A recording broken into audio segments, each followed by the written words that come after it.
So how can you tell whether your self-doubt is due to imposter syndrome or due to an inferiority complex?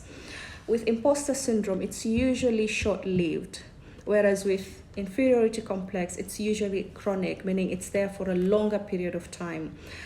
Imposter syndrome is usually a reaction to a situation or an event. So maybe you got promoted, maybe you moved to a different department, maybe you moved to a different country, maybe you moved to a different county, or you got married, you got into a new position. And so the imposter syndrome is having this form of self-doubt where you don't believe you actually have the capacity or the skills or the expertise to be in that position. So you don't think you're talented enough, you don't think you're productive enough, you're effective enough, you don't think you can fill the shoes in that position.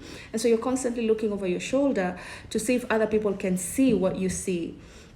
You think you're a fraud, you think you're a fake, and you're afraid that other people will find out. But it is short-lived. Statistics show that up to 70% of people in the working force are bound to experience imposter syndrome at some point in their careers. Maybe some people may experience imposter syndrome once or twice or 3 times. But with inferiority complex, it's very pervasive.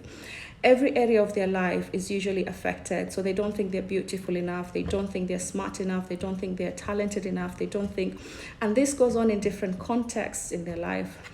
And I think it's very important to distinguish the two so that you know the kind of help that you need, the kind of treatment that would be beneficial for you.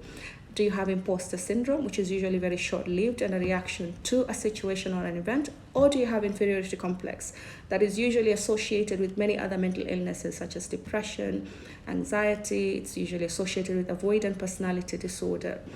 So know the difference between the two so that you can be able to get the right treatment.